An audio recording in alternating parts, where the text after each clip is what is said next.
government or not. We're trying to find out who these gangs apparently are attracted to where there's a concentration of Venezuelan migrants. And so they've in fact have kind of pushed out the property management through intimidation and then collected the rents. Arrests have been made, but these operations are still ongoing.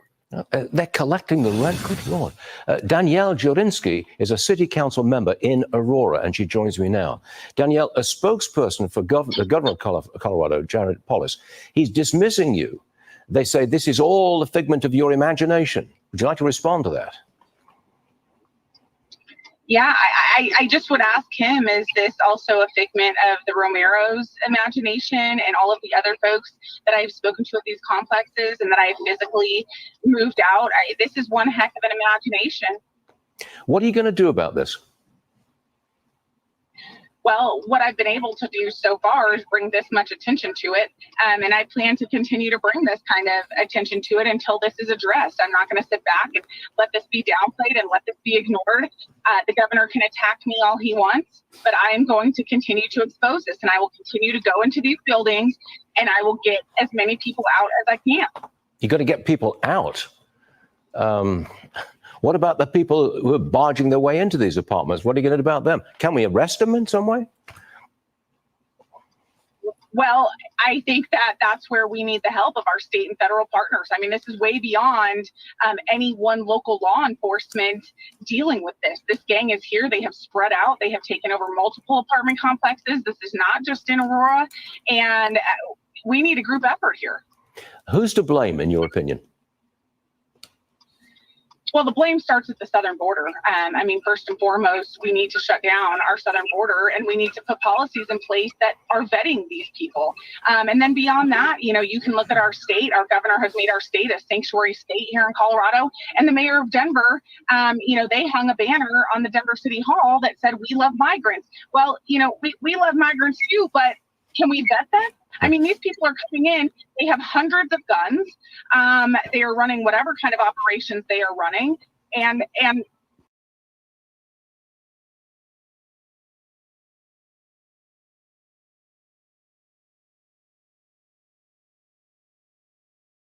going to stop you right there for a second. She says, "We love migrants." But do the migrants love her back? Like, where does this love for the migrants come from? And do they love you back? Somebody needs to step in here at the federal level and the state level. I want to go back to how the residents of some of these apartment buildings actually feel about it and what they're going through. Just watch this for a second. Every day when we come home, we have to do this. Every time we go outside to take out the garbage, every time we try to go to bed at night, we have to keep it like this so nobody can kick in the door. It's come to that. 5 locked. Many Americans have long lived behind double locks, multiple locks. I've been in the Bronx where people have 2 or 3 locks before they get inside their home comfortably. The locks are not the issue.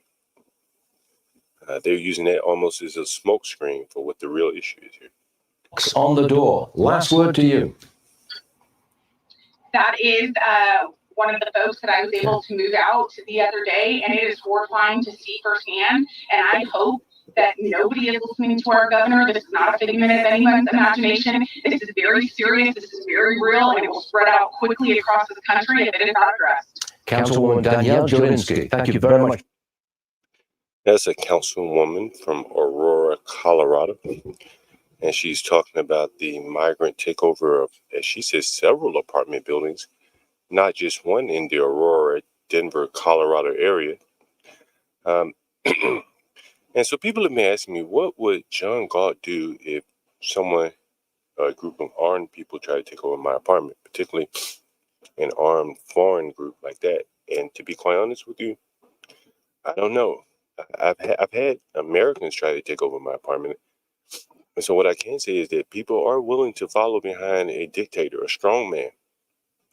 And if you aren't that strong man, or if someone stronger comes along, then, well, if you can't defend it, you don't own it. And I've had that situation happen to me. And, you know, I think I've told you guys that situation. Maybe it bears telling you again one day. But I don't know what I would do if I was faced with a bunch of foreign gangsters. I've told you guys the story about the Hispanic couple that I ran into, and the woman left and left the man there with a gangster-like man, and he had a bunch of his buddies over, and they had barbershop chairs in my house. It looked like some of a West Coast gangster movie. You know, a bunch of Hispanic bald heads, plaid shirts, dicky pants. But they weren't threatened. But imagine if they were, if they had guns or rifles.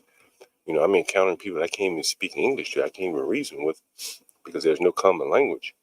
And again, my biggest suggestion to anyone is that, as I've been saying all along, that, you know, as we descend more and more to a gangster country, you're going to have to deal with people that you feel comfortable with. I mean, on a social level, it's not about can they pay, because many of these people are going to have tax stubs and things like that, either falsely generated or legitimate. But they're going to be up with the gangsters, and these people are a little bit more business savvy than the professional renters that you may typically see in these inner city neighborhoods. So that could get very interesting indeed. So I wanted to share a couple articles with you. You saw that headline there. And here's an article, well, a blog post from the Conservative Treehouse here. And I'll read a little bit of this. And this is an update, looks like from the Aurora Police Department. And so it says the city in Aurora established a special task force in collaboration with other state, local, and federal partners to address concerns about the TDA gang, Venezuelan gang, Tren de Aragua, and other criminal activity affecting migrant communities. We are aware the components are operating in Aurora. Aurora has been increasingly collecting evidence to show the gang is connected to crimes. However, as we said, the DEA Assembly stated it would be improper at this time for the city and the APD to make any conclusory statements about specific incidents or provide details. Based on our initial investigative work, we believe the reports of TDA influence in Aurora are isolated. I bet it is isolated. It's probably not in the affluent neighborhoods, it's in the poor neighborhoods. And here you can see the guys apparently taking over an apartment or something. You see the AK, AR type assault rifle there. Other guys have handguns. You see this, these other crimes committed, jewelry store robberies. On and on it goes. And here are some of the things. We'll take a look at this video. All right, Again, I'm going to welcome see in now the mayor of the city if I can give you some feedback from the standpoint of a landlord, how I would approach this. where this happened, Aurora, Colorado Mayor Mike Kaufman. Mayor, thank you so much for your time. It's one thing for the people who don't live in the city of Aurora to see the video. You live there. You are the mayor there. What is your reaction to this surveillance video? Well, it's a real concern. We've got several properties that have a concentration of Venezuelan migrants in them, and unfortunately, there's a criminal element. And therein lies the first problem right there. And there's a solution in that problem, is that you can't rent to, a large concentration of a group susceptible to warlord type behavior. If you find yourself with a large group of people in your building that are Venezuelan, you're going to be very much at risk to people that are susceptible to this, what's going on here in Colorado. Venezuelan that is followed in those three, or what we believe are three buildings, several buildings. And so, but I want to put this in context. We are the 51st largest city in the United States. Are they knocking the locks off the door right there? With over 400,000 in population. And this is several apartment units, all under the same ownership, out-of-state owner that has allowed these properties to run down. And so, you notice he's blaming it on the owner, out-of-state owner. How many of you guys are out-of-state? Thinking about owning property somewhere else. This is what your political representatives will say about you if you so happen to have your apartment overtaken by this gang and blame you for being out of town. We've got a concerted law enforcement effort right now. I think some of the people that you're seeing in this video have already been apprehended. We've got our own police force combined with state and federal partners working not just in Aurora but throughout the Denver metro area to try to get these people off the street. It's a problem, and quite frankly, it stems from the border when you have waves of Venezuelan migrants come. God bless them, a third of the population is left to a failed socialist dictatorship, and so a failed government. And so, but there's just not the vetting process at the border, and I don't believe that Venezuela cooperates with us in the sharing of criminal records for the population. And so, people are allowed to cross the border illegally. So he just said that Venezuela does not share criminal records with the United States. This is downstream from that. They're not sharing criminal records probably because they want to get rid of those people. If we knew they were criminals, we'd stop them and send them back. But these people are coming here, and I guarantee you that this is behavior that they do in their own countries, in Venezuela. And so here is going to be a really big problem for these people, these landlords. We'll continue playing some more. Arrested, they declare political asylum, they're given humanitarian parole, come in to the country. Yeah. And so it's a real challenge for us. But in these several apartment complexes, we are cleaning them out. Yeah, and I do want to note here that Aurora police say the gang activity is isolated. We know Denver police are denying these apartment takeovers, and we certainly do not want to categorize all migrants as being criminals. But from your perspective, now why do they even have to say that? Because clearly these migrants are criminals. All of them can't be criminals. It goes without saying. What is happening in your town when it comes to the crime, the criminal element that we're seeing, and what is being done to stop it? You say you're cleaning them out. What does that actually mean? Well, that's a law enforcement approach. It's a little challenging because a lot of the people are, particularly there's a concentration of Venezuelan migrants in these complexes. A concentration of Venezuelan migrants in these complexes. Don't let that happen to you guys. They were intimidated in terms of stepping forward, but we've got an aggressive approach to root them out, and we're certainly doing that. If they have such an aggressive approach to root them out, where was the proactive approach to keep them from getting in? But we can't afford to surrender any part of the city. They've already surrendered it, so clearly they could afford it. Even though it's in isolated pockets to any criminal element, and so all crimes isolated. We're aggressive on it. I think that there's so much criminality, unfortunately, in Venezuela, given the fact that the police force is there to defend the Maduro government against its opposition as opposed to defending the people against crime. And so there's just it's a sad component of the culture that this element exists, and it's followed the migrants up. And with that, they come here. And Mayor, where do you think the blame lies for this? What is now a local problem?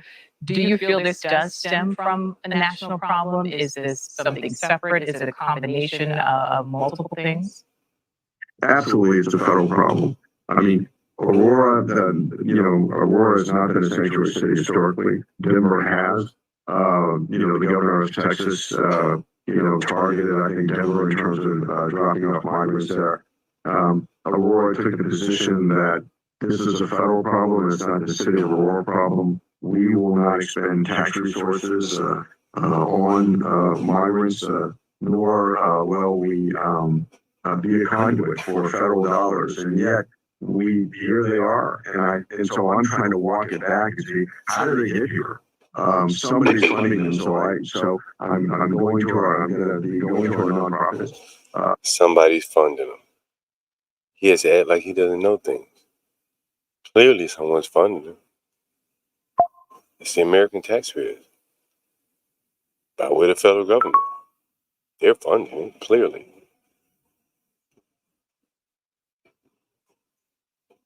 Saying, were you a conduit for federal dollars and in concentrating these migrants in in several of these buildings, these complexes? Yeah, we inherited a problem. We didn't.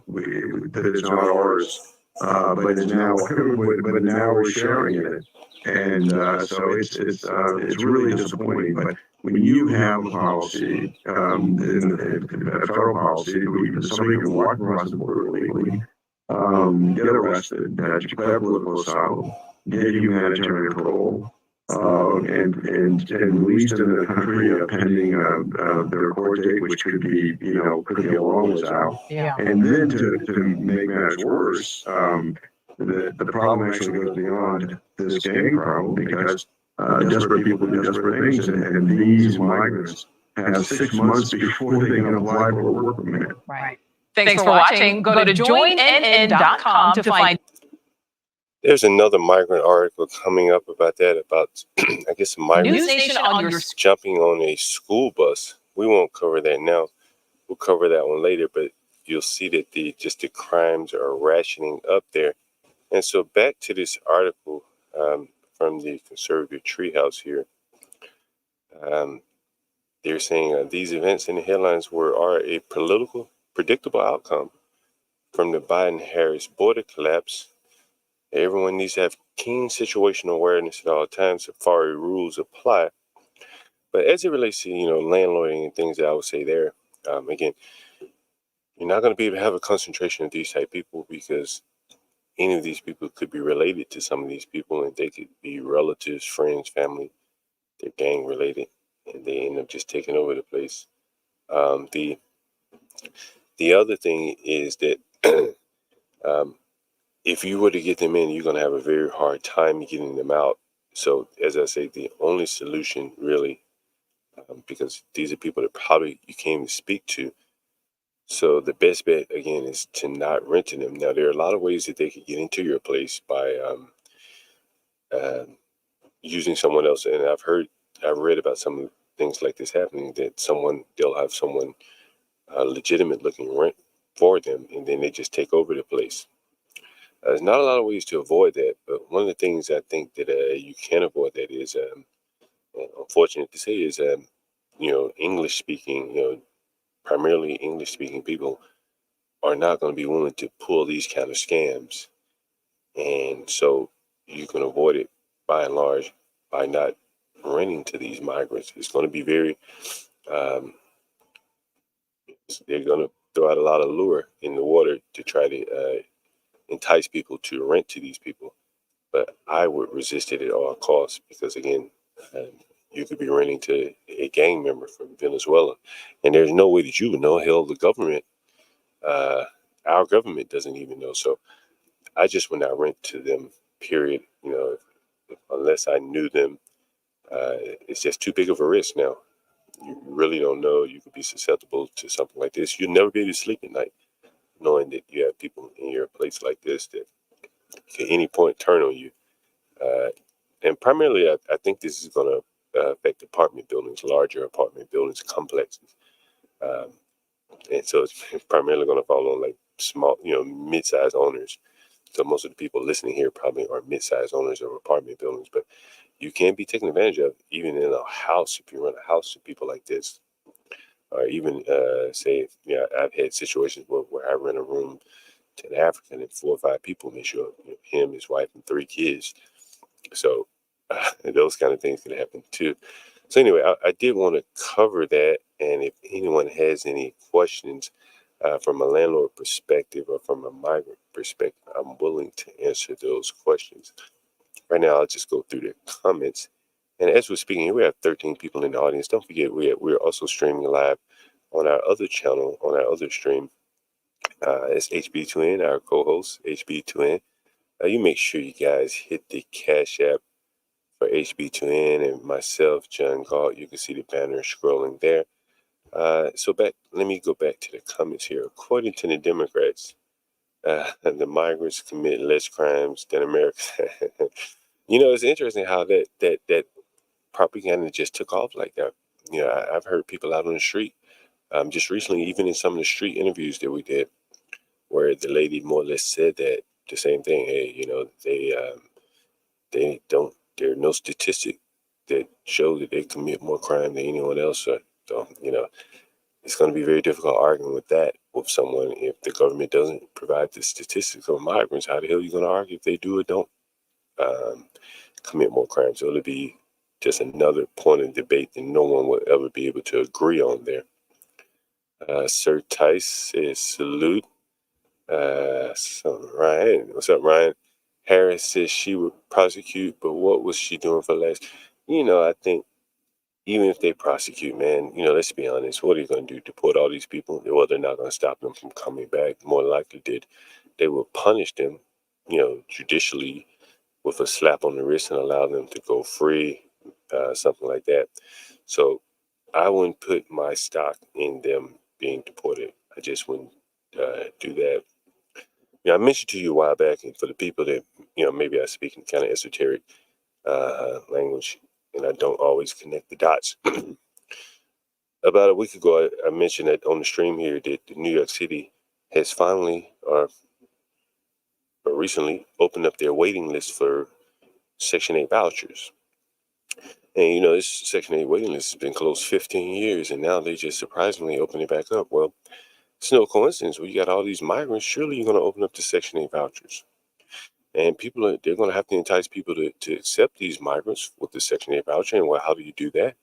Well, the only way to do that is by bumping up the voucher. And I believe that that's what's going to happen. And I believe that's why they opened up the voucher after being shut down for 15 years on the wait list. And anyone that is familiar with Section 8, and if you understand how the game is played, you know that there are loopholes that allow you to jump the line. So if you're technically homeless, you jump to the front of the line. If you have any kind of, illnesses, I would imagine would jump you to the front of the line. There may be new criteria now. If you're a migrant of some sort, I bet that is going to be a criteria that will allow people to jump to the front of the Section 8 line. When you factor in that the migrants are likely going to be more desirable than the people that are on the Section 8 waiting list now, hence no reason to even bump up the pay for them. The migrants will find housing in Section 8. There will be other migrants that will be fairly entrepreneurial and will take these guys on because he'll be able to enforce the law. He'll be kind of the urban landlord of those migrants. And I think that will work out very well for some of these entrepreneurial-minded migrants because they will be able to herd their own people. Kind of the same way I work in the ghetto, and I don't have a problem herding, the people, primarily black people that I work with. And so that is what I think will ultimately happen. And that is why I think that they have opened up the Section 8 vouchers in New York City. I think the cost of sheltering these people in hotels would just be too great, particularly when you have people here for 6-7 months, men, young women, children are going to be born. And hotels are just not going to be suitable places for a family. So the pressure to put these people in houses will be overwhelming. And the only way you can let some of that pressure out is to convince the renting public, the private landlords, to take on some of these people. And again, how do you do that? Well, you're going to have to entice the landlords greatly. And that's where I think the Section 8 vouchers will be increased quite a bit to entice you. But I would encourage you not to take the bait there. Here's a couple things I noticed about Aurora before we get out of here, and I think it's one of the things that is causing the issues here. And I'm only really going to go through the headlines here. I'll share this tab. Aurora. Let me see if you can see this screen here.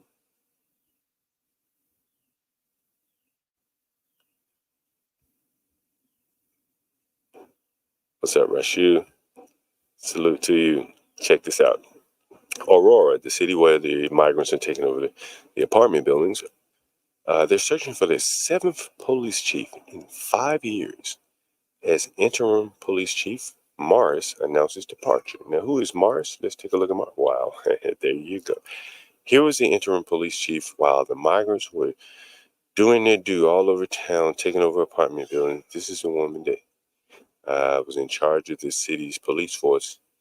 And well, you see how well she did. She and the city announced in the July 12th statement that Morris would not apply for the job as permanent chief of police, which has had 6 permanent and interim police chiefs.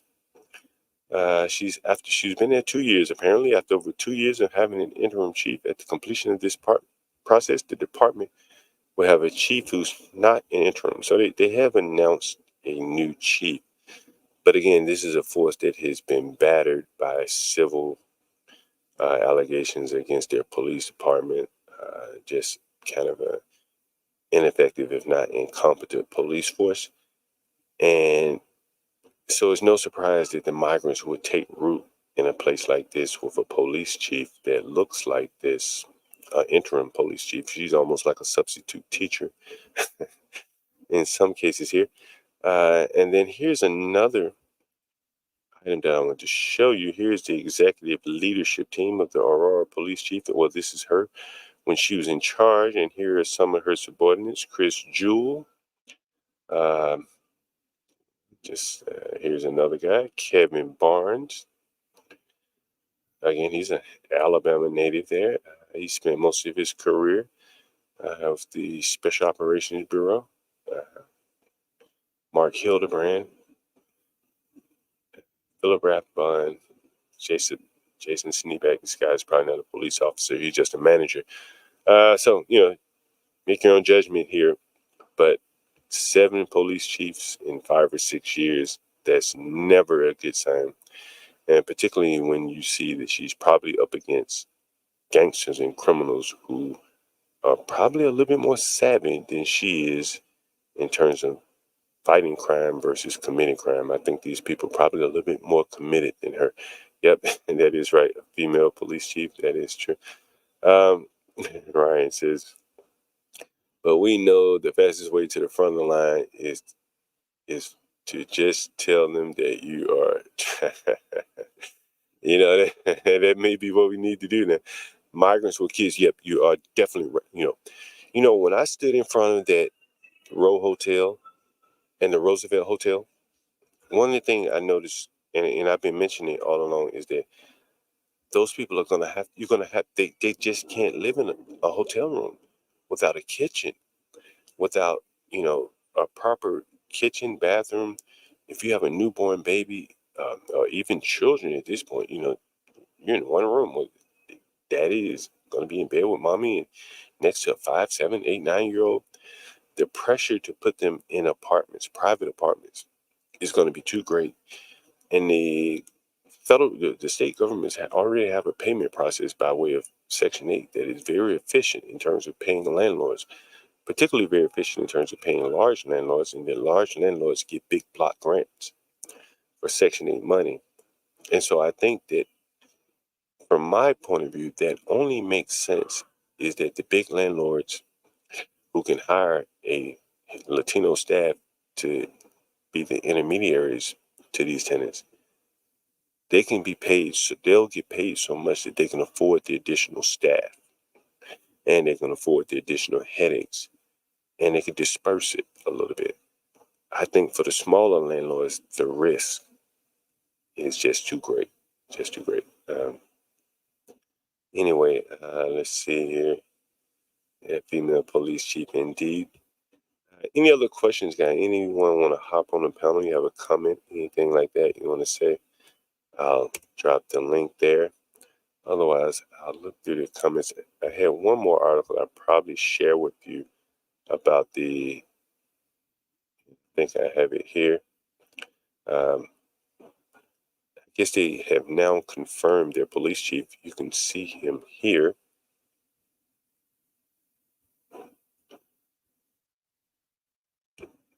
Council confirms Todd Chamberlain is new Aurora police chief, despite Colorado community's concerns here.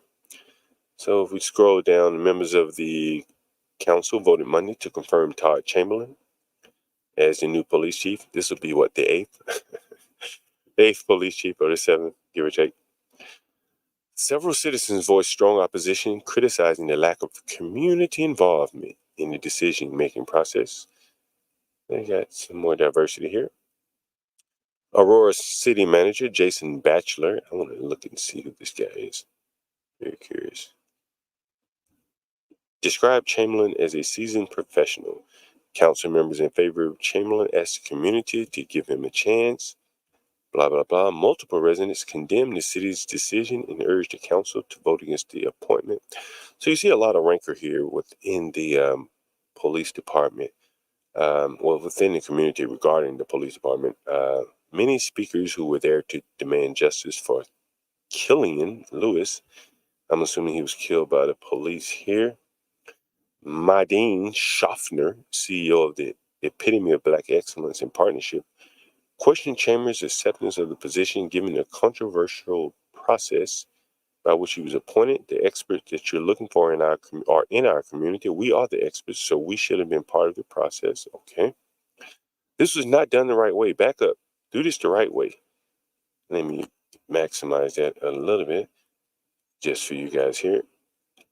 This was not done the right way. Back up. Do this the right way, and then I can assume that you will have individuals that are ready to wrap their arms around your leadership and hold you accountable and celebrate when it's time. That sounds like a word salad there. City manager explained last week that some candidates would not take part in a public process because it could put their current jobs at risk. Okay, fair enough. And on it goes the word salad. Anyway, the guy takes his job September 9th. You really have to ask yourself, how many options did he have considering he took this job, this hotbed job where he's going to have to come in and fight a criminal gang with his arms tied behind his back, considering the amount of turnover in that police force and probably the lack of competence therein. I mean, if they had a woman police chief where clearly they probably, and she was only there for a short period of time, clearly they didn't have a lot of options, and that seems to be the case now, and that some people did not want to risk their current job for this job, which means that their current job is better than this job. As I said, 51st biggest town, Aurora, in the United States. So it's not a large city by any means, and so there's not a lot of prestige there of this job. So Ryan said he's coming up, and while we're waiting on Ryan, there's one more thing I'm going to cover tomorrow probably, and I want to see if I can find it. I know I have it, but it was about the Atlanta police in the jails. Has anyone heard about this? Has anyone in the audience heard about what's going on in the Atlanta jails? It's very interesting. Let me see if I can find an article for you, and I know I have it here. Let me see where it is. I sent it to myself earlier, so I know I have it. Oh, here it is right here. So here's a headline. You can check this out. It was actually on YouTube. Well, according to the Fulton County Sheriff's Office, I'm going to share this tab with you. Corporation has around 80 employees working inside the jail as and I'm going to rewind this a little bit. Office, this company, Strategic Security Corporation, has around 80 employees working inside the jail as security officers. But the company says it ceased all operations within the jail Thursday because the Sheriff's Office hasn't paid them in months. At an impromptu news conference Thursday night, Fulton County Sheriff Pat Labatt admitted the Sheriff's Office owed money to its security contractor, Strategic Security. So it's nearly $1 million that ultimately over 3 months that we actually, from the perspective of unfunded or being able to not fund that properly, we owed that. And obviously, like any good business, they wanted their money. And that's now I want you to listen to what comes next. Exactly what Strategic Security Corporation told us in a statement, saying it deeply regrets the necessity of having to terminate security services at the jail because it could create officer safety issues. But the company felt the Sheriff's Office left them no choice. We asked Sheriff Labatt why they hadn't paid the company for its services in the last 3 months. So this is a budgetary issue. that we have continually fought for. And so we were not in a position, again, we talk about the historic underfunding of the sheriff's office, and that played a large part. The company said it terminated services at the jail at 5 p.m., but Sheriff Labat says the company texted its workers to walk off the job much earlier in the day while they were trying to work things out with the company. During our conversations today, during negotiations today, they actually told the people to abandon their post. And so at that point, I found that disingenuous, and we found a way to move forward. Sheriff Labat says they've now offered jobs to 47 of the strategic security employees who worked at the jail. He says they have money. So why not just hire them long before this? If you were able to hire 47 people almost on a dime, then why didn't you do that 2-3 weeks ago? Questions that only I would ask, huh?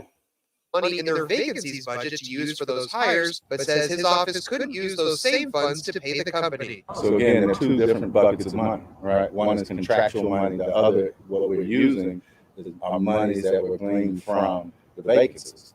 Now, I did see several strategic security employees coming out of the sheriff's office after meeting with hiring officials. Now, the CEO of Strategic Security has agreed to an interview with Fox 5 tomorrow, so be sure to tune in because we're going to be bringing you much more on this developing story. Reporting in Fulton County, Eric Mock, Fox 5 News. So basically, he was sitting on money, enough money to hire 47 people in a jail that was understaffed. And he didn't do it until his feet was absolutely to the fire. And then he hired probably the first 47 that he could hire. And those 47 is probably going to be criminals, people of low moral ethics. I mean, like, you can't make this stuff up. Like, if you go back and like do some watch some videos on the Fulton County Jail, and you'll see this same guy blaming his predecessor. Bro, if the job was that bad, why the hell did you run for the position? You knew it was bad. But you're going to get in there and throw the last guy on the bus? And now 3 years later, it's still bad? The blame is now on you. Someone's going to take your place and be pointing the finger at you. And again, it's just another one of those things on a topic that I really want to cover, because I think all of this ties in with the Fannie Willis down in Atlanta, and a lot of the incompetence. It's not just corruption. A lot of this is truly incompetence. These people do not have the capabilities to run a jail, nor a district attorney's office. And when you combine that level of incompetence where people are sitting in jail for much longer than they should be, you're going to have overcrowding. And this man is downstream from Fannie Willis's incompetence to properly handle trials swiftly. And there's really nothing he can do because she's incompetent. And she's holding people in jail while they're waiting for trial. And she's backlogged. And, there really is no good answers for this other than to build a bigger jail, build a bigger, better jail. So anyway, just some interesting thoughts. Someone wants to know, what would you do if migrants ran up with guns? Man, I let off with that. I was just kind of role playing with a buddy of mine who's also a landlord. And I said, man, there's really nothing you can do because these people are willing to take it as far as you are over your property, but they're not fearing jail. And so that kind of really shifts the balance in their favor, because both of you are willing to do what you got to do. Seemingly, they're carrying rifles. They're not carrying them for no good reason, but they're not seemingly aren't willing to, aren't afraid to go into jail. And that really changes the dynamic, because most of the tenants that I've dealt with, they had some things that they didn't want to lose. Let's just say that, or didn't want to risk. With these people, I think the risk spectrum is shifted a little to the right in their favor. And that's going to make it very difficult. If you do encounter a situation like this, you're going to be at their mercy, to be quite honest with you. Yeah. Is there still an... If not, let me know. What's up, Momo? What's going on? Hey, what's up, John? How you doing? Hey, one day at a time, man. One day at a time. Yeah, same here. I'm just here in Arizona, Arizona. I-15. You ever been north of Las Vegas? Norfolk? I don't think so. No. Yeah, so this is just I-15 from between Salt Lake City and Vegas. I'm hearing like a pretty cool looking ravine type of situation. Man, it does look very nice. It does look very nice indeed. Very nice. Where are you headed?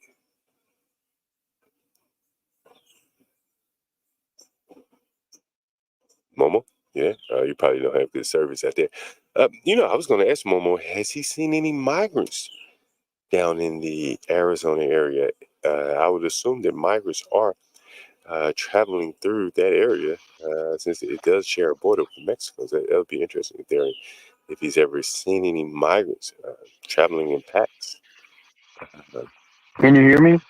Oh, yeah, I can hear you now. Momo, you ever seen migrants down Okay, there? yeah.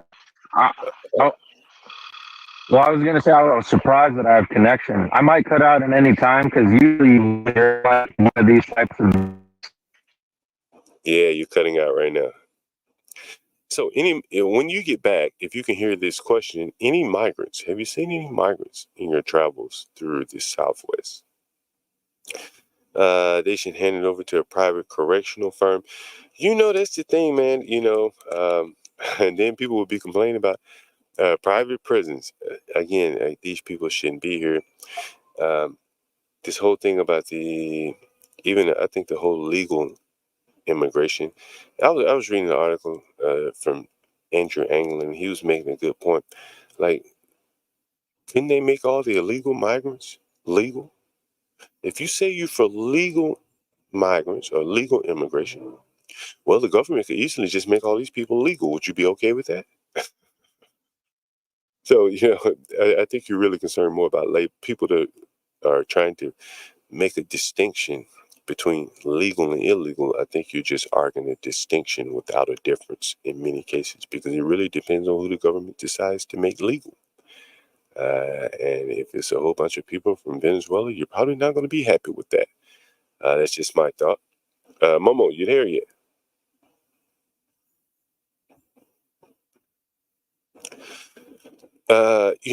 Would John have to hire a security firm to protect me? The thing is, I don't think a security firm is the solution to that problem. Honestly, you're going to have the government going in there. If you have people armed, you can't go in and killing people. You make a mistake and kill the wrong person, or your security kill the wrong person. The cost would just be astronomical. But I tell you what, I wouldn't be surprised if a lot of people start living like they do in the third world, behind walls and fences and gates and things like that, where there's, razor wire on top, or, things like that.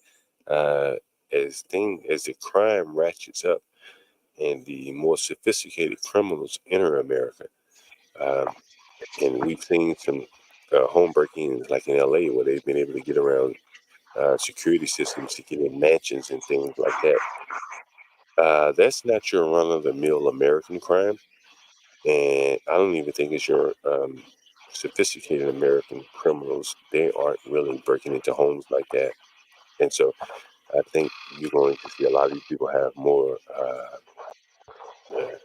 secure perimeters to their properties, kind of like what you see in Africa or Jamaica, something like that. Momo, are you there yet? Can you hear me? Oh yeah, loud and clear, loud and clear. Momo, have you ever Okay, seen yeah. any migrants down in your travels through the Southwest? I'm sure that I have. But it's hard to see people specifically like in their cars. So it's like, but I'm for sure whenever, especially if I'm like driving I-10 or something, Southwest, the Four Corner states, all the border states. And you can notice it when you're like at a truck stop or you're at a certain stop. Yeah, for sure. Yeah. Have you seen like packs of people walking with backpacks on their back or something, or what? No, not specifically. The thing, it's hard for me to see that type of stuff because I'm outside of like hot zones of activity. You know what I mean? Because a lot of activity would be maybe down like Laredo or parts of Texas, Mm. even close to El Paso. Most of the time, I'm out here, kind of middle of nowhere, really, so I don't see too much in Yeah, that manner. I was wondering if you've ever been closer to some of those border hotspots. It'd be interesting to get a trucker on here that has been close to those border hotspots. I would love to know kind of like what's the environment like down there with border patrol and things like that. Yeah, I've picked up in Laredo a couple times. I don't really like going there too much. I know there was this one time I went to pick up something, and one of those warehouses was just a complete clusterfuck. I wasn't even able to pick anything up because I was like sitting, and the whole thing was filled. Like all the streets were filled with trucks, and I was waiting for like 4 hours to try and get in the gate, but the gate guard didn't know what the fuck was going on. I just ended up leaving. Yeah. Laredo's kind of crazy. Load or without the load? No, I just left without it, and I told them to cancel it. Hey, Momo, man, I had a funny clip, man, since you're up here, not necessarily related to the topic. But I met a trucker the other day. I don't know if you got a chance to see that clip. Did you get a chance to see that clip of the trucker that I met at the bar in Brooklyn? No, I didn't see that clip. Do you have it? Yeah. He got a lot lizard, man. Has anyone in the chat seen that clip? And so we have a live. I have it up on the internet. I'm going to show it now. Has anyone seen that clip of the guy at the bar when I was doing the live interviews that got the lot lizard? Let me know if you saw that in the chat because I'm going to play it now. Let's see. Where is it? I think it's the videos here. I'm going to play this video for you, but it's kind of a funny clip.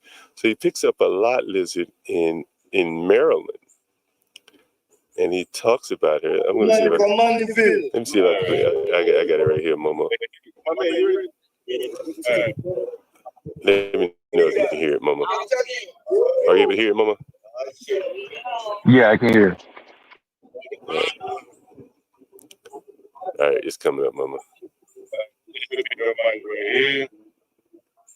My mic right here.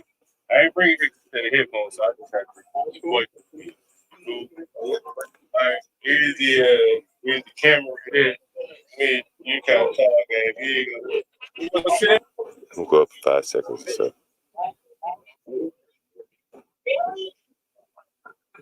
This is about a 50-year-old guy, Momo. You gotta come. I just move my camera. All right, let's do this. That gift, man. Joe. Hey, we're gonna get right down to business, man. Hey, we're gonna get right down to business, my man. What you got any social media? Where? I got an Instagram with a mural by Hiram Intense Motivations.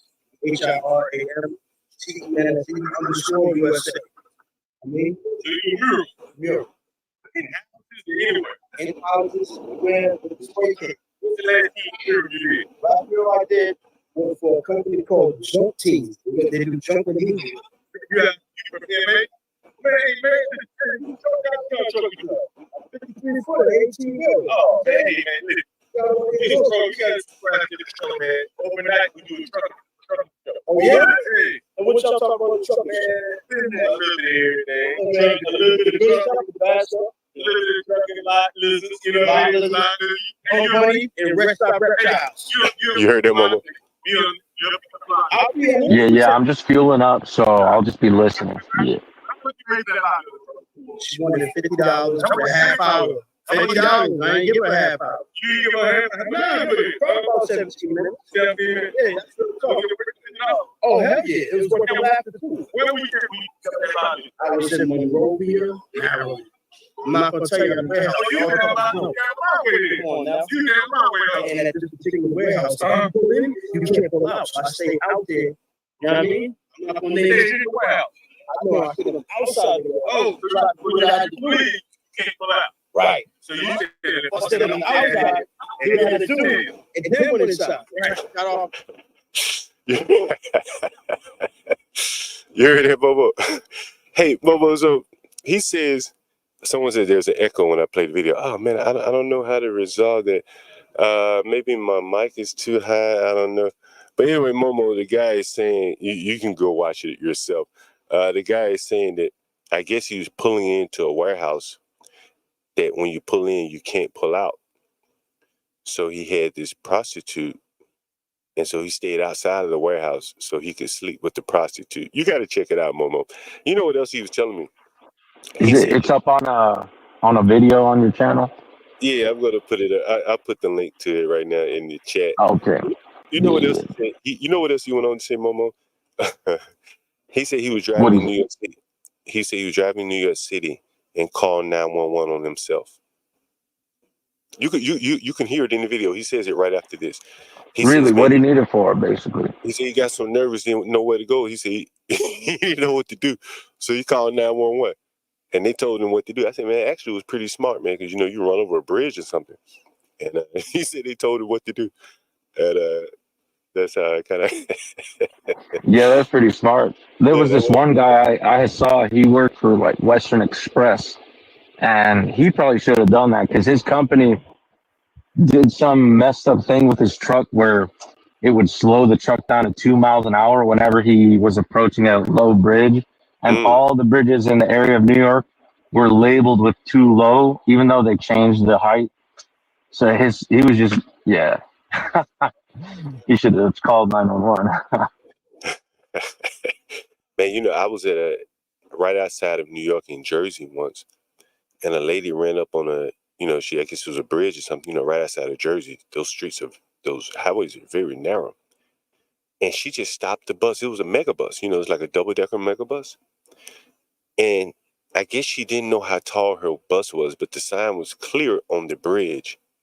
And she refused to move forward. So we just sat there until she got in touch with someone at Megabus and told her that the bus would go under that bridge. But if she knew how tall her bus was, Yeah. I guess she was just so damn afraid of hitting the bridge. Well, yeah, it's smart because you don't want to end up. I've seen some videos of like people who set up their webcam to a certain height bridge, and they do this. They call it like the can opener, and you just see people just rip off the whole top of their stuff. So yeah, it's better to avoid that. Hey, Momo, what do you think about these migrants up in Colorado, man? I didn't see the story. What was the issue? I mean, they're everywhere at this point, but they're causing a ruckus all over the place. Basically, migrant gangs have taken over apartment buildings in Aurora. Really? Right. Oh, that's crazy. And so matter of fact, I'll play it for you again, just since you joined late. And so the police, the city mayor is saying it really ain't my fault. It's the landlord's fault because he's out of town. Here, let me play it for you again. Several buildings actually under the same ownership, out-of-state ownership, that have fallen to these Venezuelan gangs. I'm trying to walk it back and do the investigation as to how there's concentration of Venezuelans in these three buildings. Somebody put them there, and somebody funded it. Whether it's federal government or not, we're trying to find out who. These gangs apparently are attracted to where there's a concentration of Venezuelan migrants, and so they've in fact have kind of pushed out the property management through intimidation, and then collected the rents. We have now collected the rents. Did you hear that, Momo? Momo may have faded away. Yes, I do hear it. You still have a little bit of the echo issue, but that's insane. I mean, it's a little surprising, but it's not too surprising considering all the NGOs involved with getting those guys around all throughout the U.S. I remember it was like 2 years ago. I was up in Arcadia, friggin' Minnesota or something, just in the middle of nowhere. You wouldn't expect migrants to be there. But the only businesses I saw open were taco shops, and the only children I saw were Mexican children or some form of South American. So they've been doing it for a long time, getting them all around everywhere. So yeah, it's crazy. there's some things that I am listening to. Said this is bullshit. There's some things that I hear, which clearly are the problem to me. I'm going to rewind it just a little bit for people who are interested in becoming a landlord. This is what I would avoid. Now, honestly, have let's see. had. I go back. It is ongoing Let's see if I can go back a operations, few seconds here. federal government or not. We're trying to find out who these gangs apparently are attracted to where there's a concentration of Venezuelan migrants. And that's it right there. If you find yourself with a concentration of Venezuelan migrants in your building, no offense to the Venezuelan people, they're probably very nice people. But, a lot of times these people come from countries, where I say the strong man wins. And if the drug dealers and gangsters are willing to come in and enforce the law, those people will voluntarily pay those men rent. And I think, for an out-of-state landlord, he's very susceptible to something like that. Like you come back one day and everybody's paying rent to the drug cartel. What could you do? It's not a lot you could do. They're going to have a meeting with God that day.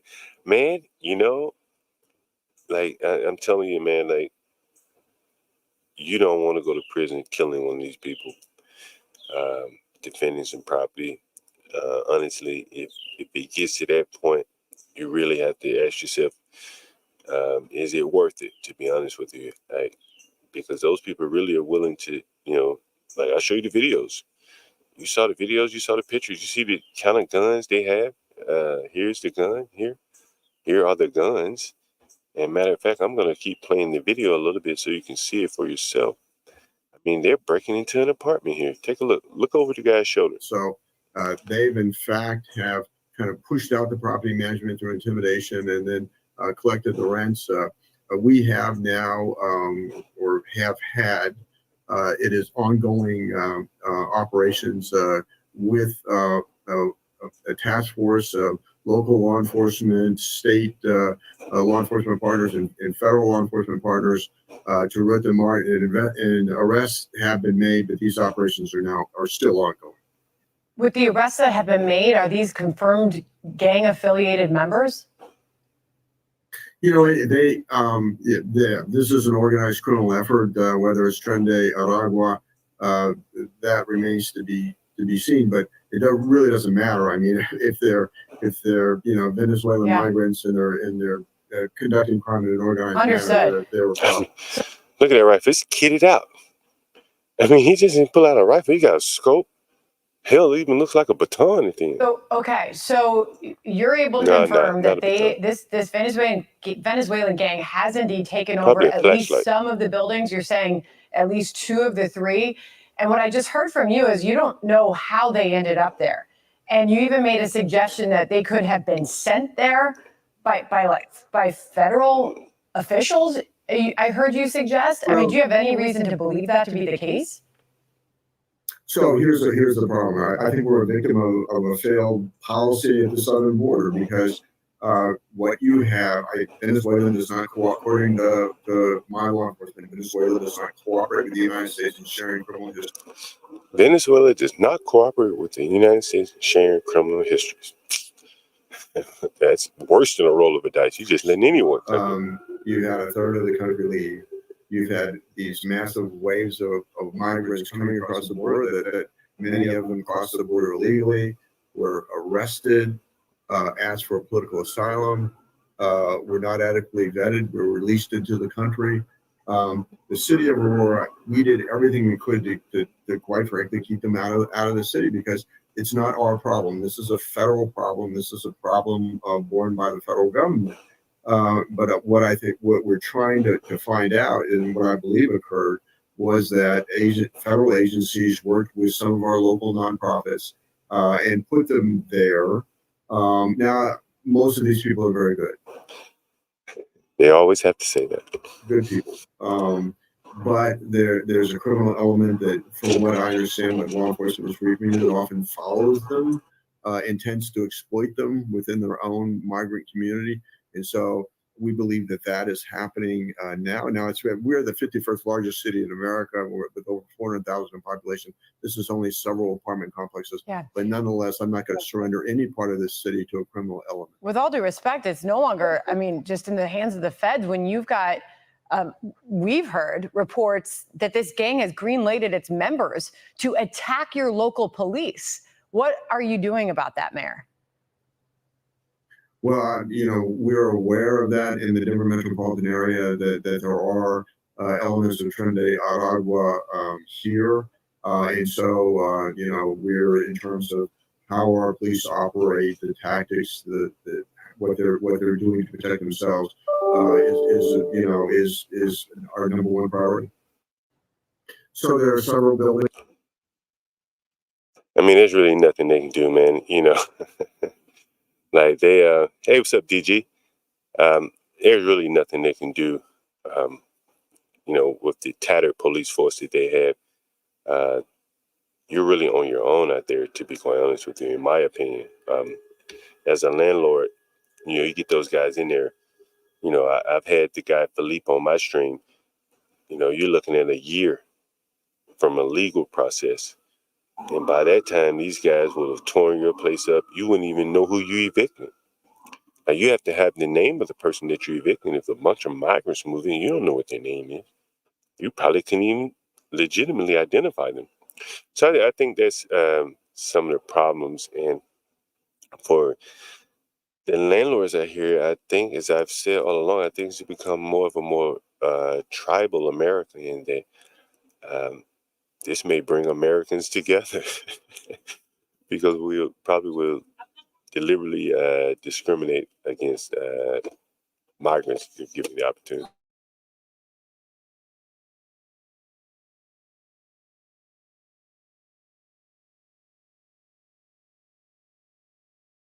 I'll open it up to you guys for thoughts here.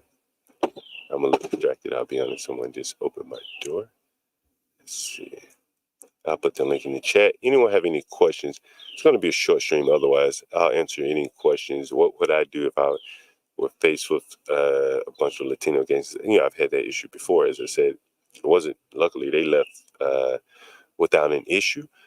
But, if they're giving me issues, to be quite honest, and they were in my basement, and that's a very vulnerable place to rent to someone, anyone, because all of your utilities are typically in the basement. So with that said, you have to be very, very discriminate about who you rent to when you're putting someone in your basement, even more so than your regular place. As I said, the biggest solution to that is my approach is, hey, what's up, Latino for Trump? Hey, how you doing, John? Hey, what's up, man? The biggest solution I would offer you is don't rent the entire place anymore. You heard the lady from Bed-Stuy, and I don't know if I played her stream yet. You know what? I am going to play. What's up, DG? We've been doing some live streaming, and there are a couple of themes that I think we've hit on from the live streaming. And here's one that is real estate related. Again, to kind of coincide with the theme here. And I'm going to see if I can find that one. This is the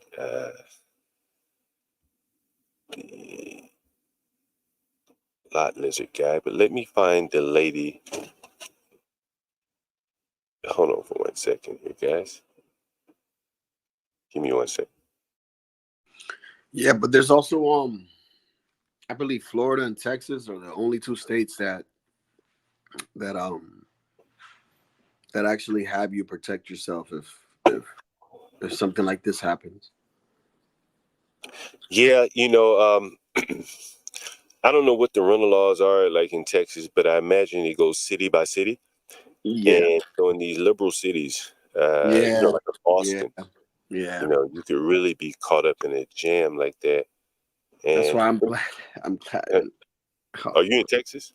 No, I'm in Massachusetts, but I'm just glad that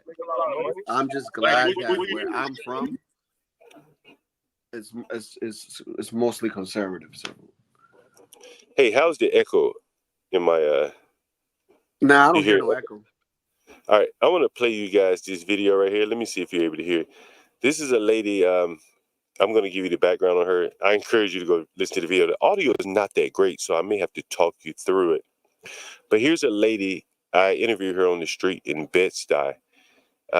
She's a black Bed-Stuy landlord. She hasn't received rent in 3 years. And what's most interesting about this is that she told me that the market rate rent for her apartment in Bed-Stuy, 2-bedroom, full floor apartment. You know, that's, man, like you don't really find those often. That she 2,800. hasn't paid rent in 3 years, or they haven't paid No, her no, rent. her tenant has not paid in 3 years. Oh, Jesus But Christ. the more interesting story, as I say, is that she has an affinity. You know, she doesn't like gentrification. So it's a 2-part video, and I'm going to show you the second part. But in the first part, she talks about how she wanted to do a favor for the culture for black people, and she gave a lady a discounted rent of $1,200 when she could have been collecting $2,800 in rent. And so I asked her, I said, well, how did that turn out for you? She says, I haven't collected any rent in 3 years. I said, wow, 3 years. 3 years, man, you know. And yeah, it's New York, you know, you get someone in your place, you may or may not get It's rent. not only in New York, dude. The same Yeah. thing happened here. Some lady still living there since COVID and still hasn't Yeah. paid rent. 3 years now.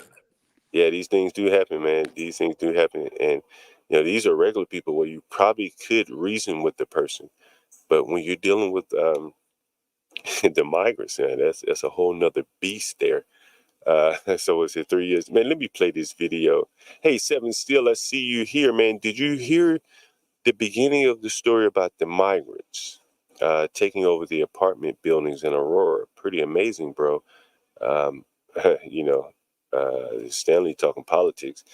I bet the landlord isn't thinking politics at all. He's just thinking, like, how the hell do I get these people out of my place? Man, what I'm thinking is all the hard work and sweat and sacrifice and all the overtime and all the grind to get those properties, you know, for somebody else to just come and take it from you, man. It's like, Well, nah, dude, that's not the you would American think dream. that you could like call, what's that one department that deals with illegal, is supposed to deal with the illegal immigrants?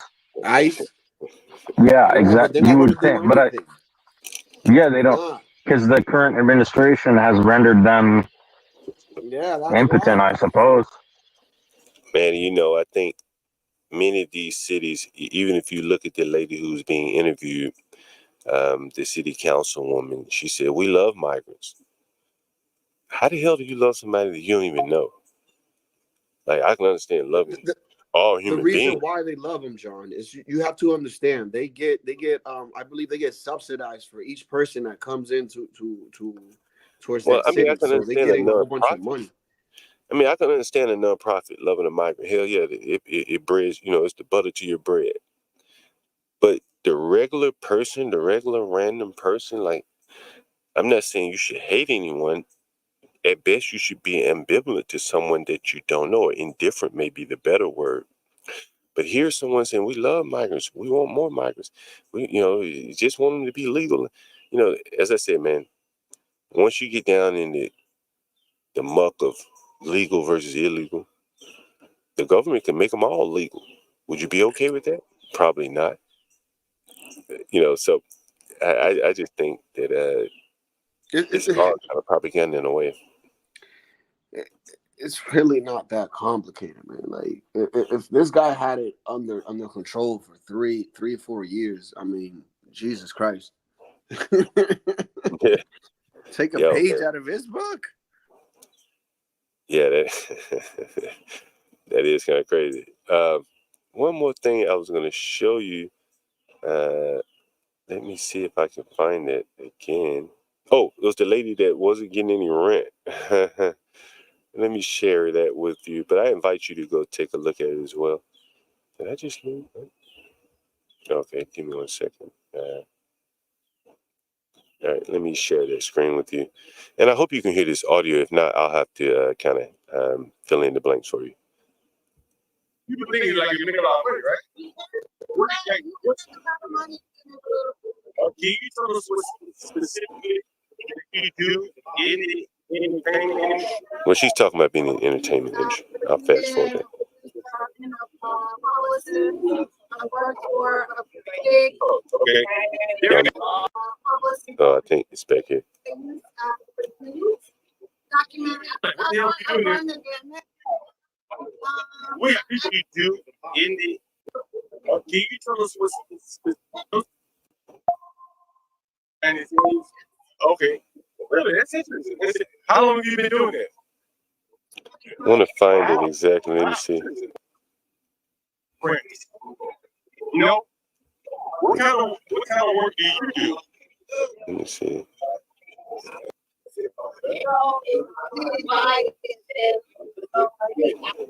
I think it's right at the beginning. I'm sorry. You have this. Oh, you own the property, right? Yeah, in your rent? No, I have not raised my rent. Why not? Because I believe the people that live here should still be able to. You need to still be living. So what are you under marketing the rent that you know? And so you could raise rent on people. Are these black people that you refuse to, or the white people who are your tenants? I'm a landlord too. This is the urban landlord, and I am John Galt. And so this is interesting that we talk about here is the real estate conversation in the center. So how many units?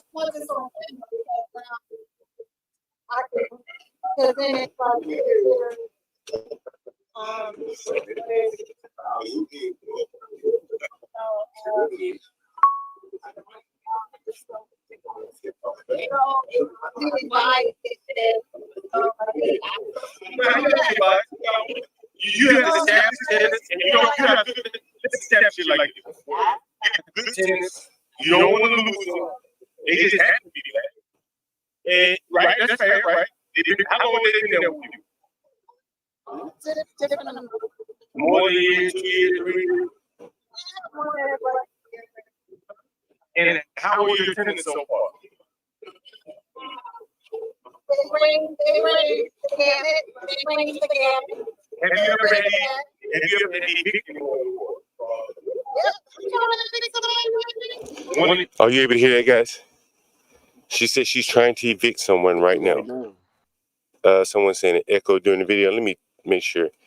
I'm gonna turn my mic down a little bit or something. There is an echo on the video, but I'm hearing what she's saying. All right, let me see if this helps out a little bit. So at this point, she says she's trying to evict someone right now, right? And she's going to tell you how little this person is paying. In the building that you're talking about? And how much is their rent?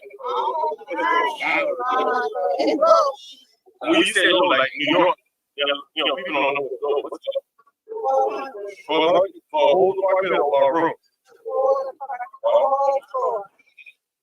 Did you guys hear that? Yeah. $1,200 for an entire floor. That's ridiculous, bro. Now we've been hearing people in New York paying $1,700. I have my wife's best friend. She's also going through that same situation. Went through court and battling, and this is in New Jersey, and back and forth. Also, she's been there since COVID, and this lady ended up like breaking stuff in the house and stuff, and like the court had to basically the court made the landlord have to pay for the fixing of the house, which is crazy. Yeah, now you have to do that. Yeah, it's ridiculous, bro. Like it's not even worth the investment. You know, if you try to evict someone and your house is not up to standard, they won't evict that person. Like you'll have to get the house up to standard. Yeah, that's why this person did that. That sounds crazy as hell, but it's very true. Let me see if I can get to play the last bit of this. And how many bedrooms? And how many more? 2 bedrooms, she said. 3 years. 3 years behind. You heard that? 3 years. 3 years. This is why I don't give people any breaks, man. You give someone a break and that just becomes your rent. Hey, man, take $500 off your rent. Okay.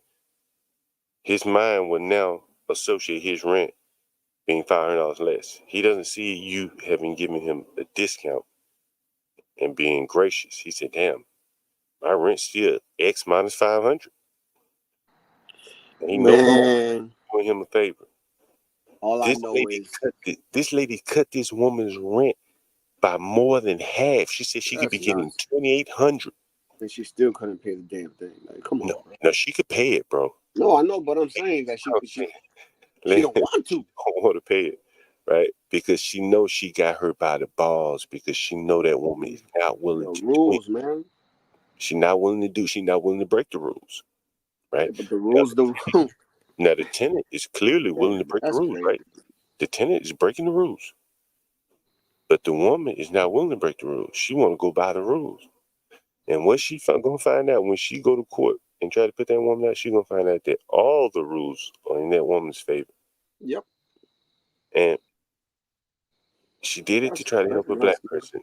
She did it to try to help a black person and to keep the white people out. That's nuts. And look what happened to her.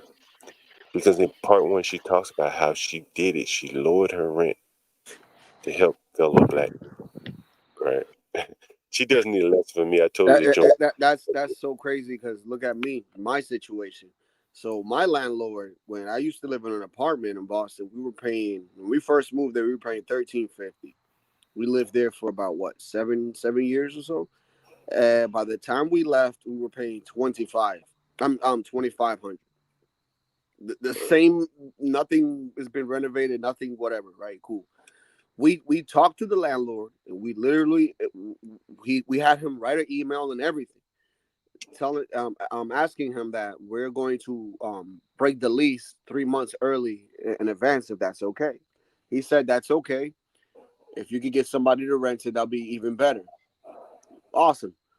Long story short, he ended up taking us to court. He ended up winning the case, and we ended up having to pay him the remaining $7,500, which is crazy. And I'm hearing all these stories of people that don't have to pay anything. It's just like, what the hell? You do things right, and it don't work out for you. Hey, did you have a lawyer? Yeah. Did you have a lawyer? Yeah, we had a lawyer and everything. Wow. Yeah, that's amazing that you lost that one. Yeah, I'm still paying right now. We owe them what, like, I believe $4,200. Hey, Stanley, I see your chat. Oh, that's DG. I'm sorry. This is going to be somewhat of a short stream, man. We can go over to HB stream and carry it. But I have a landlord question. Yeah, we got time for a couple questions, but it's not going to be a long. Go ahead. If you're a young person, like, does a young person, say, coming out of high school or college, how do you become a landlord? I mean, just buy your first place. What I would say is probably, man, that's the easiest time, to be honest with you, man. It's Can I tell you how I did? Yeah, go ahead, sure. So me and my wife, we came to a point where we was just like, why are we paying all this money if we could just pay for something that is ours, and we could sell it in the future and have some type of money? Well, so what we did was we thought, we were young, but we level-headed, so we had stocks. And basically we had some money saved up, about 10 grand, and we basically sold some of the stocks and got 15 off of that, and that was it. That was the down payment, and now we've been here for 3 years. Okay, my actual question is, why would a young person, say, out of college, fresh out of college or fresh out of high school, maybe inherited some property, why would he or she want to be a landlord? Well, honestly, I think that probably is the easiest time, bro. It's the easiest time. Yeah. Because your social network is going to be the widest at that point in time. You're a 23-year-old guy, let's say you move to a city like DC or Atlanta, you should know some people. You got plenty of time and energy. I'm telling you more or less my story, that you may have 2 or 3 friends in your house paying rent, right? And that'll get you through the first one, at the least, while you're young. You know what I mean? couple of buddies. Y'all can kind of rough it. The house ain't got to be perfect. And then you kind of learn your way how to be a landlord, meeting people that know how to do a little work. Maybe you can refer somebody to them. I'm assuming you're talking about like your son. But it's very easy then. What I found is the older you get, the harder it gets. Yeah, that's true. Try to get in, because, like, think about how many people got the energy of someone like me. I'm 49 years old. You think the average 49-year-old want to deal with some shit like what you see me dealing with, pulling long ass dreadlocks out of tubs, right? Most people ain't gonna want to do it, man. So they're gonna want Well, to. you're talking about you as an older person. What would a 23-year-old? Why would a 23-year-old want to be? Why would a 23-year-old want that kind of career? Well, it may not be a career per se. I'm just saying, let's say if you're a 22-year-old, and there's a story I want to pull up one day from the Washington Post, but it was about a bunch of 20-some-year-olds out of Georgetown or somewhere. They all bought a house together in Howard, Detroit Park area, if you're familiar with D.C. And then they ended up selling the house, and maybe they walked away with about $1 million total, split, And I think as young people, you have the most flexibility in your life to take risks, and look at all these people we've interviewed that live with roommates. When you're young and you're willing to share a shower, a tub, a toilet with someone, put your heads together, and instead of paying rent, just buy that asset. Yeah.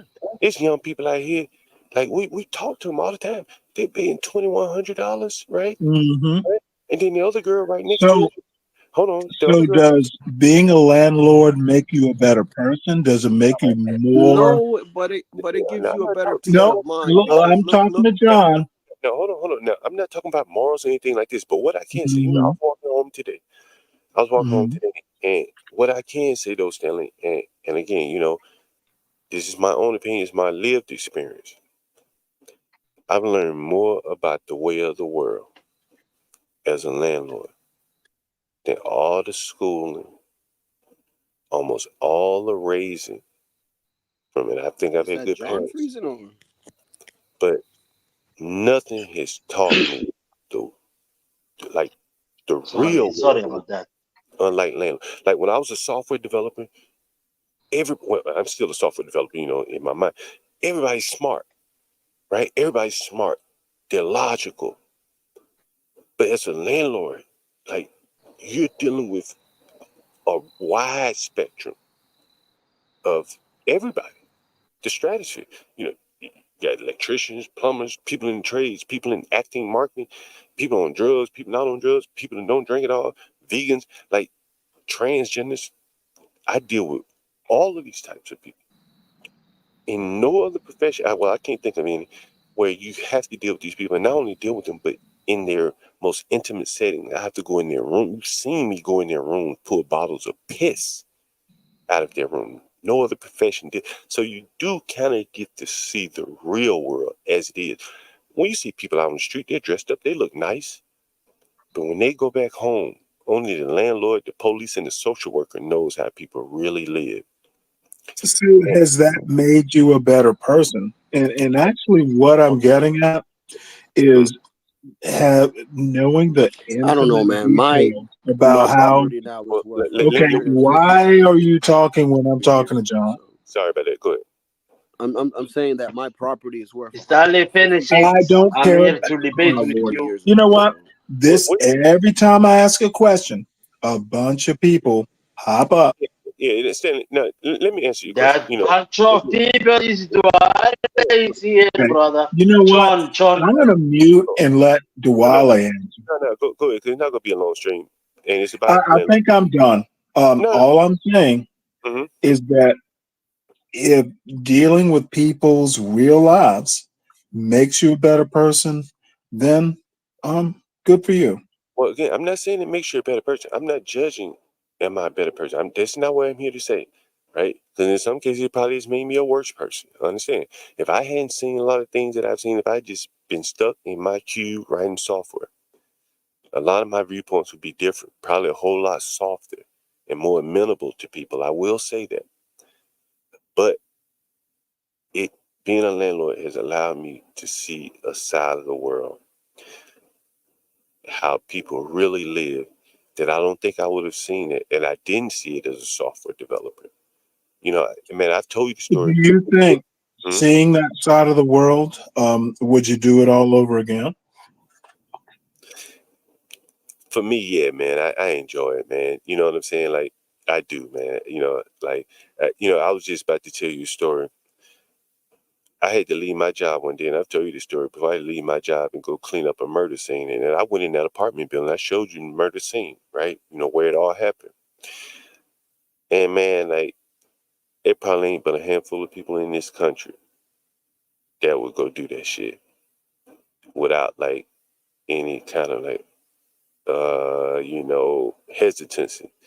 It's like, man, let me go there and clean this blood up, get it over with, so I can get somebody else back in here, And I was cleaning up a room on CT stream one time, and I ain't even had gloves on. I picked up a jar of piss, right? You might remember that.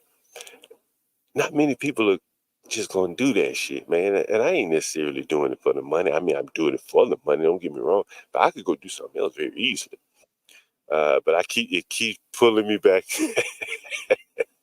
It keeps pulling me back in. It doesn't. It ain't for everybody, but it does give you an understanding of the way of the world, unlike anything I've ever been able to experience. To be honest with you. Hey, what's up, Diwali?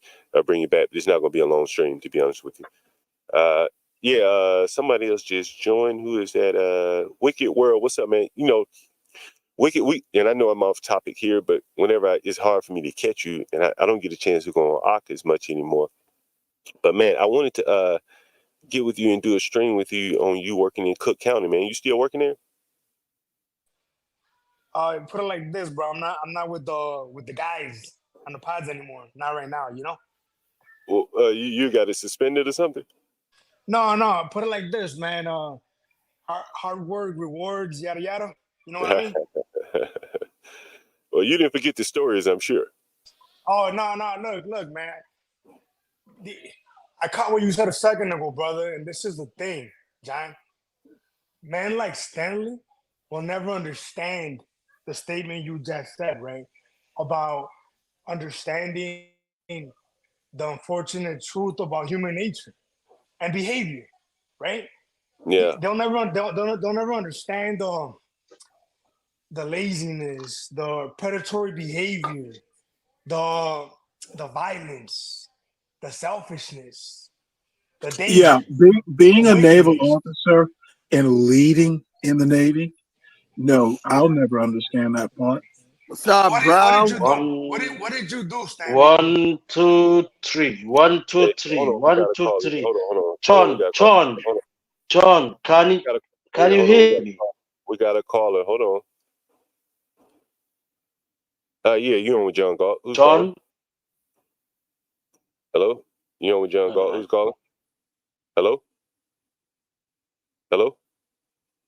You on with John Galt? Who's calling? I don't know.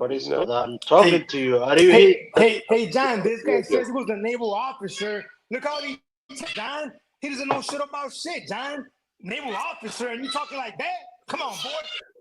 Man, I don't want to get into a back and forth, because again, like, I've never been a naval officer. I can't speak on it. So many do.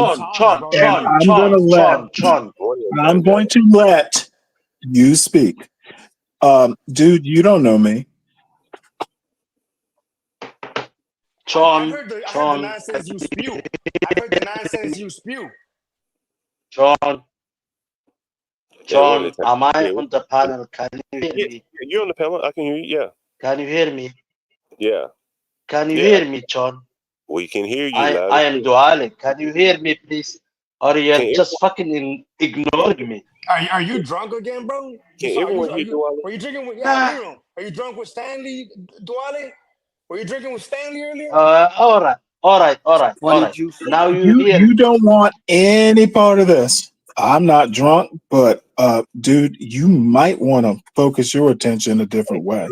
You don't know me, All right, and you don't ask me. You're on John's show, and I'm going to be polite. Hold on, guys. We only have about 15 minutes to go, so we want to try to get everything addressed real quick, and then we can go over HB's channel and then finish it up. Dwale, Stanley, Wicked World, whoever was talking, one at a time, though. Go right ahead. All right. Okay. I just want to ask you, John, what's your opinion? The people who are coming to America legally, not just illegally, legally. As I said to you, Dwale, earlier, I was reading something earlier today, and it really changed my whole mind about this thing. Shit, the government can change who's legal, who's not, in a drop of a dime. So, legal, illegal, I mean, the government make the rules. They can change who's legal, who's not, in a drop of a hat. And so, from that standpoint, if I were to be fair, I think we have too many more problems to be trying to, bring any other people in. That's just my own personal opinion. You got to start. I get you. You have problem. Yeah, I know. You could have problems with the HB visas, but what a good problem with people like Stanley. He can't just even make a point because we were always we always argue. Me and Stanley cook each other. As you see my accent, as you see my accent, I am somebody who's coming to America legally for the last 5 years. You know how much fortune that I pay come to America legally with my wife and my children.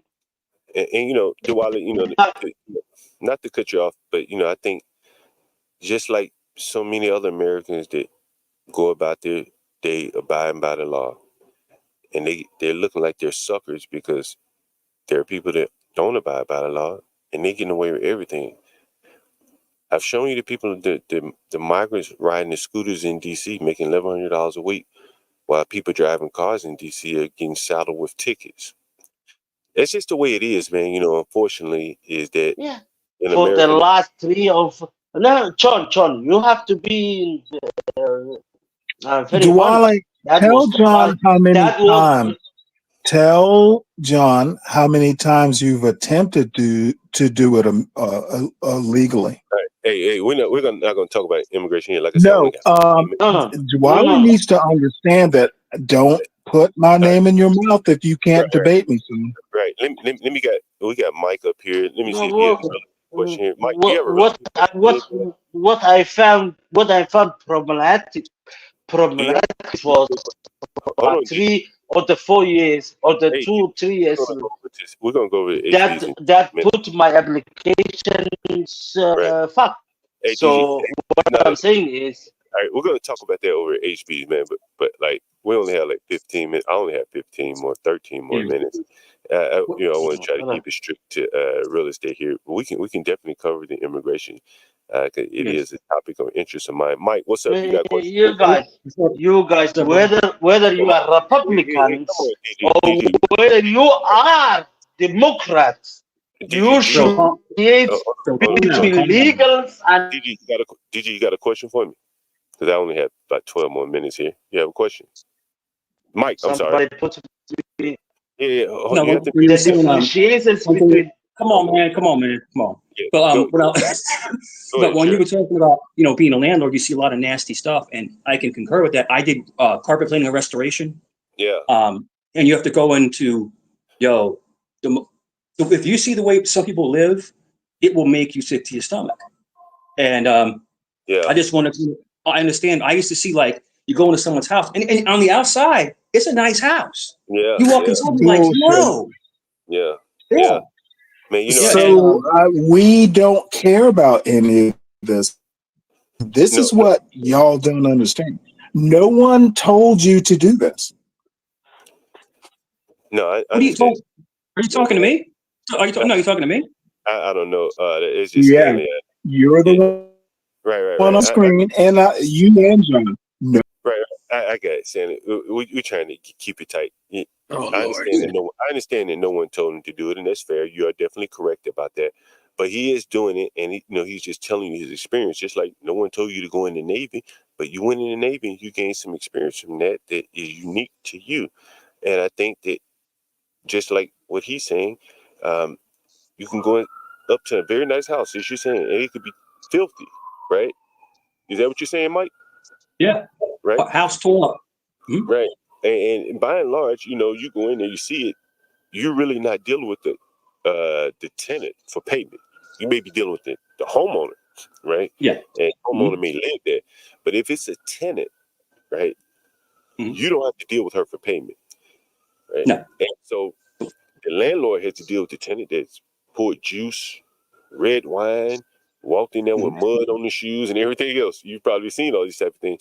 And I think that level of just not giving a damn about where they live.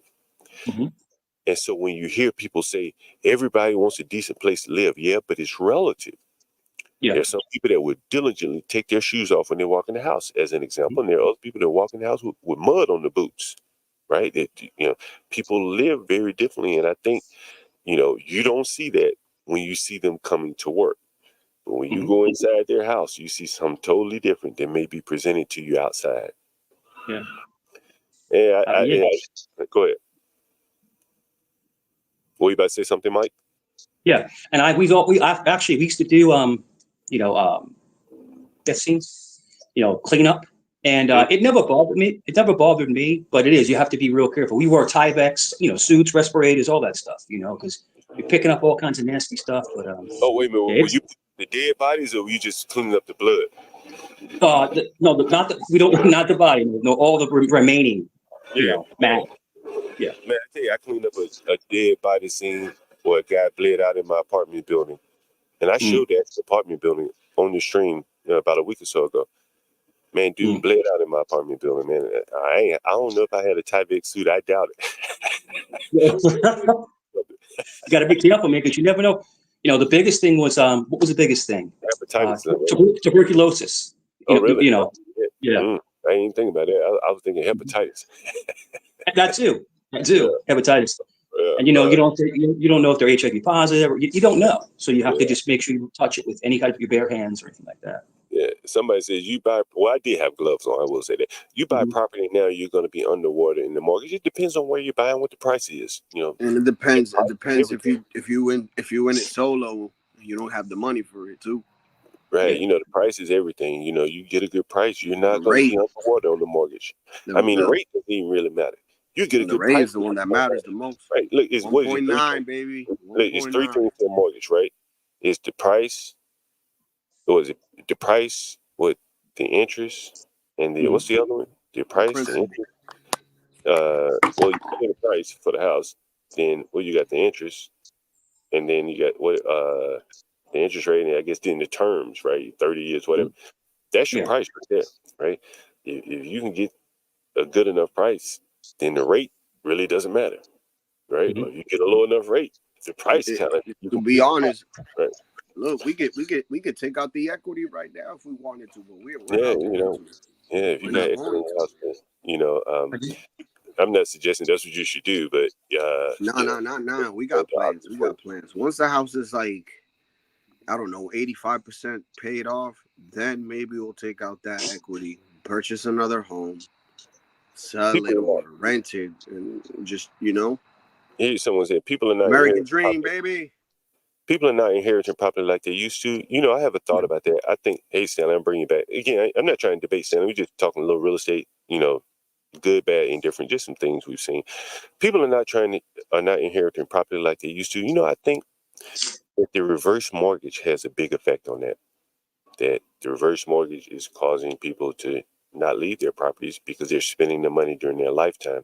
I'm not sure how big of an effect, but I've known a couple of people that have had reverse mortgages on their property, so effectively they did not leave anything for inheritance. It was used up on medical care, things like that, which could also be disgusting. In fact, that a lot of Americans don't have the multi-generational housing. Hence, they have to spend a lot of money on late life care, whatever they call it, late in life care. And you got, then you got maintenance.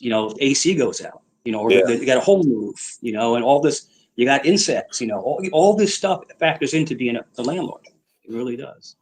I've gained a wealth of knowledge and experience being a landlord the last 8 years. Yeah, I bet you had. I think you were telling me you had a tenant that wasn't paying or you was giving you a hard time. Man, that will teach you. If it doesn't break you, it will teach you lessons like you never ever. It's dark. But look at my big backyard. Look at it. Yeah, come on, man. It's dark, but come on, man. Like, stop playing, dude. This is so fucking low rent. No one cares about your backyard. I'm telling you, it's the greatest thing back then. And it's the greatest thing, but dude, you act like the only way. You know what? When I was living You know in the what? city, And it was I all am rampant. wrong for even tuning in. All I have to say to Mike and John, and you can get some of this too, Latino. Don't care. They're tune out. Why you come up here and attack? No, you're right. I should tune out. All I have to say, and specifically to you, Michael, I was in the Navy, but I don't fucking get on YouTube and complain about it. Yeah. I didn't ask you a question. Yeah, right there. Are you okay, man? You have some of that episode? No, you're just talking to people for no reason. I was okay until you brought your dumb ass up here. Michael, I don't care. Latino, let's save that. Michael, you're a pussy, and I'm tired of hearing you complain. All right. We have John, why would you have someone like this on your panel, bro? This is a disgusting human being. I know. Come on, Stanley. So I can tell you. Stanley's not. He's just misunderstood. 5 more minutes. Yeah. Give me 5 more minutes, guys. I just want to go through we can go over the HB stream. What stream it was like a HV? What is it like? Does it have a whole name? No. HB is just our. It's in the same channel. Yeah, it's the same channel. You're on the same channel right now. We just stream simultaneously from time to time on little niche topics here, and then that channel is more of our broad channel where we, stream where we're doing, a lot of just open panels as well as just general business talk. We have a lot of interviews over there. But here I just come do some hit topic, just hit on the topic. Yeah. And we got 46 people in the building here. Let me answer a few more of these questions because people have been asking me to just discuss this migrant thing, how it would approach it. I am a landlord, by the way. Hey, how did you find the site, this channel, by the way, Mike? It just popped up. So I'm not.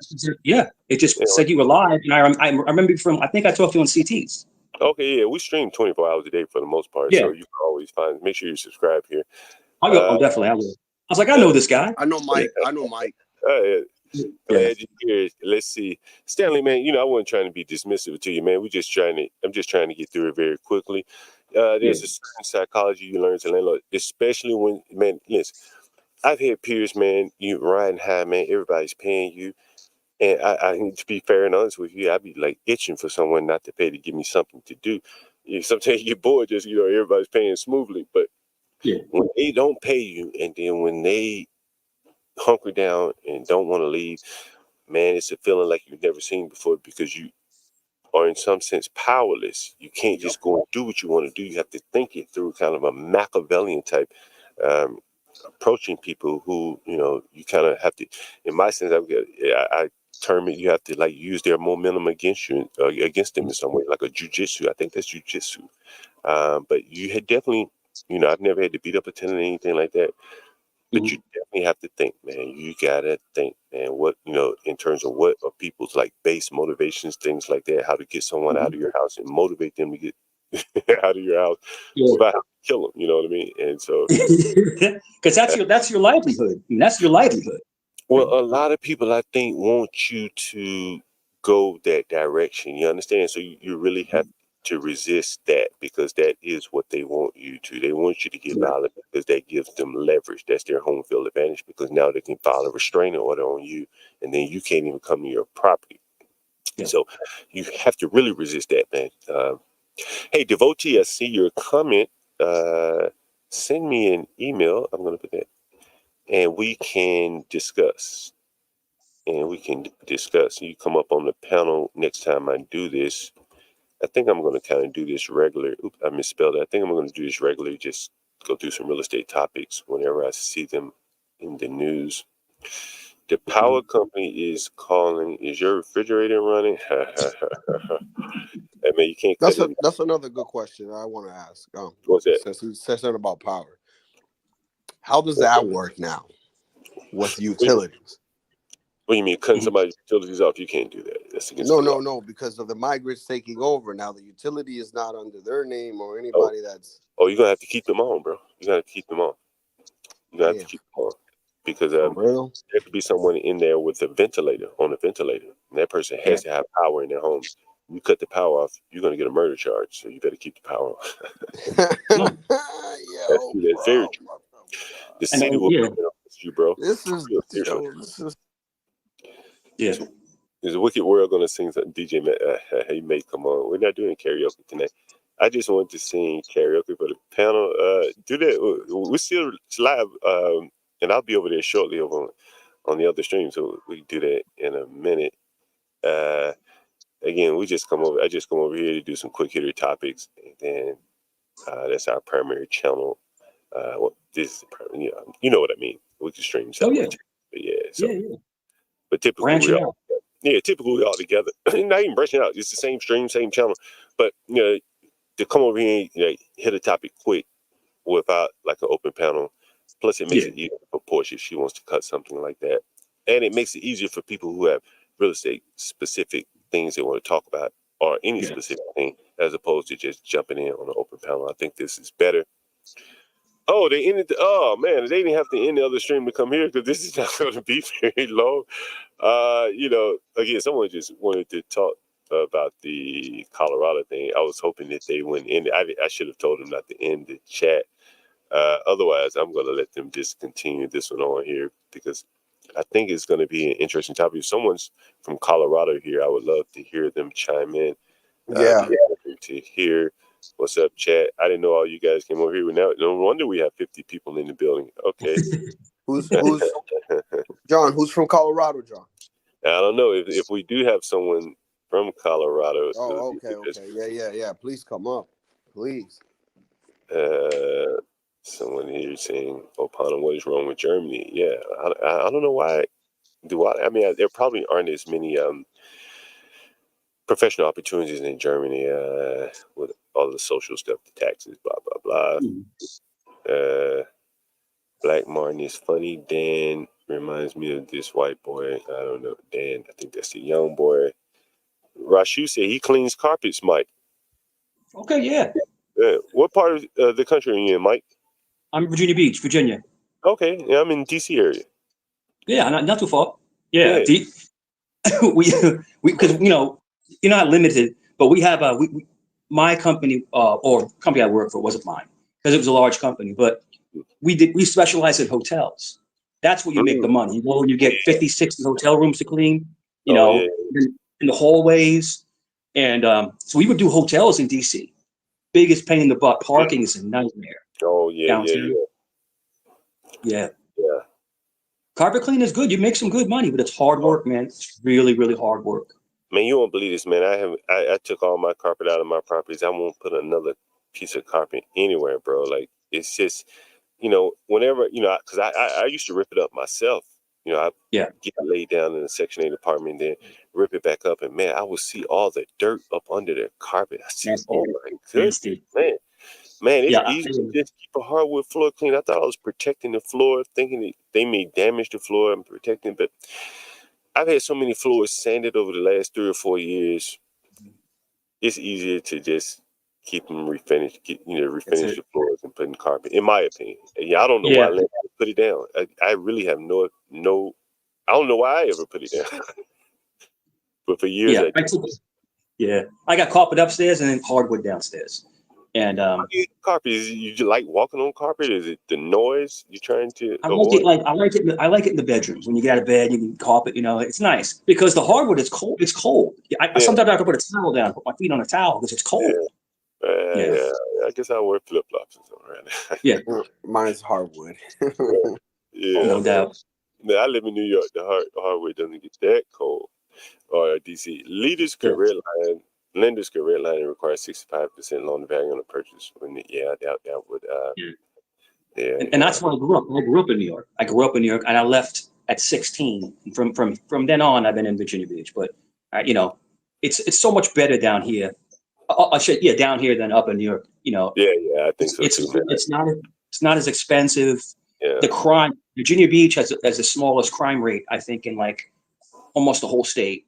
Oh wow. You know, yeah, we're real tight over here. We don't mess around. We don't know gangs and stuff like that. You know. I can only imagine. If they are, the cops are right on them. On them. Yeah.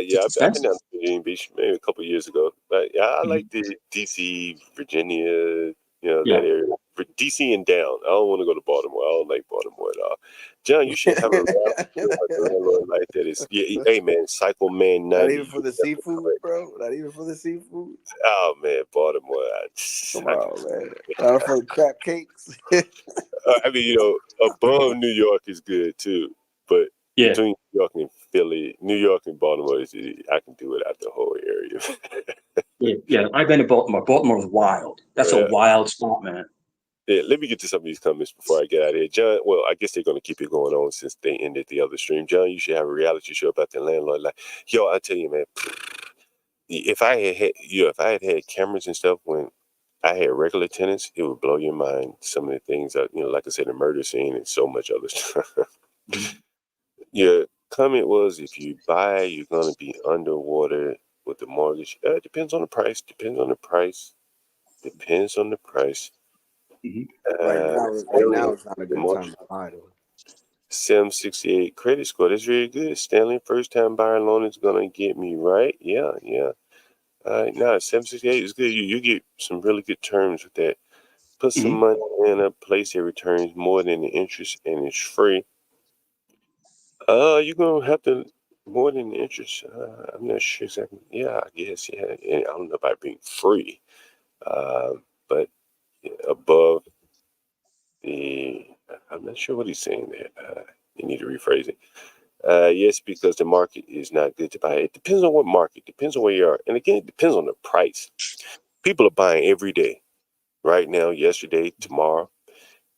People out here that will call you, and depending on where you are, offer to buy your house sight unseen. Right? They offer to buy my house twice. But it all depends on the price, right? It all depends on the price. Hey, Mike, is this Mike, the former police officer? I'm not sure. Is that Anton? Oh, is that Arton? I can't read that. Or Arlen. That time of the month, Stanley. I don't like picking on Stanley. I think he's a decent guy. Yeah, he was acting a fool, man. Yeah. My parents' house is up $200,000 in equity. That's very good. What are they gonna do with it? I'm curious. What are they gonna do? Mike's a very good panelist. Yeah, I agree with that, Mike. If you buy now and try to sell tomorrow, of course you're gonna lose money. Depends on the price. Like the people that are offering to buy your house, I'm guarantee you that they are not looking to lose. All these big companies, what do they call them, BlackRock or whoever is buying houses, they have a strategy. I guarantee you that they think is going to work for them. Virgo, yeah, me too. I'm ready for karaoke. We have to do it. That was a blast last night. Mike, did you see the karaoke last night? I did not. I just found you today. Wish I would. You just popped up. I'm like, I know this guy, but no, John, I did not see it today. Someone wants to know why you have an army of trolls following you. Oh, isn't it funny? It's funny. I don't know. Some people just obsess over people. It's all good. I used to be on panels like a year or two ago. Yeah. Even like 6 months ago, and I was like playing characters and messing with people, trolling people, and I just kind of went away from that. Yeah. Let me see what else before I get. I actually have to get out of here, guys. As I said, I wanted to do it quick. I should have given HB an update. Just let him know this was going to be a short stream, not to end the other one, but it's not a problem. I remember when Ava said she liked you. I don't think you're thirsty. Whatever. Hey, Michael, you in the real estate at all, or you just in the carpet business? That's your interest? No. Yeah, I was in the car. I got messed up too. Sorry. So I'm sporting the news. I was in the carpet cleaning and restoration business for a while, for a stretch, but no, I'm not doing it now anymore. I'm a contract. That's what I do now. Yeah. Oh, okay. Yeah, but I know I did. Go ahead, Mike. I did carpet cleaning and restoration for had to be like almost 20 years. There you go. Long time. Yeah, it is a long time, boy. You probably went in some nasty houses. Yeah, 20 years. Hey, Portia, I actually have to step away, and I'm actually a little bit overdue, to be quite honest with you. That's one of the reasons why I thought I was going to hit it. No, I mean, I'll let you know, Mike. But yeah, I was just giving some heads up to Portia, my admin, the wonderful editor. By the way, we're at 2 minutes out, 2 hours. I only expected to go 1. Please support the channel, guys. We've been streaming 24 hours a day for weeks on end now. You see the cash apps at the bottom, HB, our co-host, and me, John Galt, respectively, and our wonderful editor, Portia. Everywhere you pop up on a stream, she's there working behind the scenes and sometimes in front of the scenes and on the side of the scenes. So, and again, we see all the views and everything, and it does, cost a little to keep the show going, guys. So we appreciate all the support there. What else before I let Portia and all take over? My topic is whatever I want because I'm reduced to just chat. Staniel, you can always come up if you like. Anytime you like. Good to see you back, Stanley Cross. Hey, Latinos for Trump. Any last words before I get out of here and let the panel take over here? Nah, man. Just Trump 2024, man. We need that, man. You looking to find more property, Latino? To be honest, not now. In the future, though. I don't feel like the interest rate is at my best benefit right now, Man, it's I'm too telling high. you, it's all about the price, bro. The interest rate is too high right now. Oh man, I want as I say, it's the property is the price, the interest rate, and it is the terms, and you can work on the price, and the price, yeah. But when you got right good credit and you making good money, it's not really too much of a. Yeah. You say you married too, so that's one of the things I was talking about for younger people, man. They have so much. For younger people, man, when they're not married, they have so much more flexibility to partner up and team up with other people without having to go to their wife or their husband. Hey, get approval, blah blah blah blah blah. I have another buddy that he has his wife's cousin, and the first thing she did right off of college was buy a house, and the house had, I believe, 5 rooms, and what she did was rent all 4 of the rooms. This was 11 years ago. She had, and now she owns 3 houses. Oh yeah, yeah, just doing that. That was a big thing back in the day. They had townhouses. There's a whole neighborhood called Magic Hollow, and it's like all cul-de-sacs of townhouses. And some of those townhouses were 5 bedrooms. I don't know how, but there were small rooms. And you have someone buy the house and rent the rooms, and they'd end up making like twice. Yeah, huh? Yeah, that's what I do, man. Yeah, that's what I do, man. I think that's going to be the safest way for many people to go in these inner cities because you can get around a lot of the tenancy laws and things like that, particularly if you make it a short-term lease. Like Airbnb, it's like renting a hotel. Hotels aren't subjected to rental laws, so I think you're going to have to piggyback on their advantage and use that for yours. Find loopholes. Yeah, if you see what the hotels are doing, that's what you need to do. Listen. Oh man, you give me going too long, but we have to do another stream about the Hilton CEO. Well, yeah, we get into another. Listen, thank you, John. Always a pleasure and a learning experience. Keeping doing what you do, bro. Thank you very much, Virgo. Hey, you guys, hang on. We're not going to end the stream. I think Portia's in the background. Portia, if you're there, let me know. I have to run. So, yeah, Mike, glad to see you join. We could talk about anything. Anything you want to talk about, we could talk Yeah, about. That's well, one you thing want, about me. tell me what you The want one to thing, talk about. yeah. One thing about me, we can switch topics, you know, whenever you want to.